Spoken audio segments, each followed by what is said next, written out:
కాంగ్రెస్ ఈరోజు మే 13వ తారీఖు జరిగేటువంటి పార్లమెంటు ఎన్నికలలో ఈ దోపిడీ పాలకవర్గ పార్టీలను ఓడించాలని చెప్పని బహుజనులకే రాజ్యాధికారం రావాలని చెప్పే ఆ లక్ష్యంతో బిఎల్ఎఫ్ బలపరిచిన ఎంసీపీఐ పార్టీ అభ్యర్థిగా వరంగల్ పార్లమెంటు బరిలో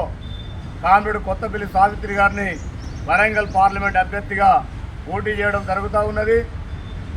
ఈ పోటీలో అనేక పెట్టుబడిదారీ వర్గాలకు సంబంధించిన భూస్వామ్య పెట్టుబడి పార్టీలు లక్షల కోట్ల రూపాయలను కుమ్మరించి పేద ప్రజల ఓట్లను కొల్లగొడుతూ ప్రజాస్వామ్యాన్ని కూని చేస్తున్నటువంటి ఈ భారతదేశంలో బహుజనులకే రాజ్యాధికారం రావాలని చెప్పే లక్ష్యంతో 193% ఉండబడినటువంటి ఎస్సీ బీసీలకే రాజ్యాధికారం రావాలని బహుజన ముద్దుబిడ్డగా ఈ భారతదేశంలో కమ్యూనిస్టులందరినీ ఐక్యపరిచి పెట్టుబడిదారు వర్గ పార్టీలను చిత్తుగా ఓడించి బహుజనులకే రాజ్యాధికారం రావాలనే లక్ష్యంతో పోరాటం చేస్తున్నటువంటి ఎంసీపీ పార్టీ అభ్యర్థిగా ప్రజల గొంతుకై వరంగల్ పార్లమెంటు నుండి ఎన్నికై వరంగల్ పార్లమెంటులో ఉండబడినటువంటి అనేక అభివృద్ధి కార్యక్రమాలు వెనుకబడ్డట్టు వరంగల్ జిల్లాను అభివృద్ధి చేయడంలో ఎంసీపీ పార్టీ అభ్యర్థిగా కామ్రేడ్ మా సావిత్రి గారిని గెలిపించాలని చెప్పని వరంగల్ పార్లమెంటు పరిధిలో ఉండబడినటువంటి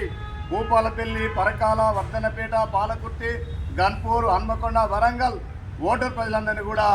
కామ్రేడ్ మా కొత్తపల్లి సావిత్రి గారి కంప్యూటర్ గుర్తుపై మీ అమూల్యమైన ఓటేసి గెలిపించాలని చెప్పని వరంగల్ పార్లమెంటు ప్రజలందరికీ కూడా ఎంసీపీ పార్టీ తరఫున మీ అందరికీ కూడా ధన్యవాదాలు తెలియజేయడం జరుగుతూ ఉన్నది. గోనె కుమారస్వామి ఎంసీపీ పార్టీ కేంద్ర కమిటీ సభ్యులు. जिंदाबाद एमसीपीआईयू जिंदाबाद जिंदाबाद जिंदाबाद एमसीपीआईयू जिंदाबाद जिंदाबाद गెలుపుదాం ఎంసీపీఐ పార్లమెంట్ అభ్యర్థి కొత్తపల్లి సావిత్రి గారిని గెలుపుదాం ఎంసీపీఐ పార్లమెంట్ అభ్యర్థి కొత్తపల్లి సావిత్రి గారిని కంప్యూటర్ గుర్తుకే గుర్తు గుర్తుంచుకో जिंदाबाद एमसीपीआईयू जिंदाबाद एमसीपीआईयू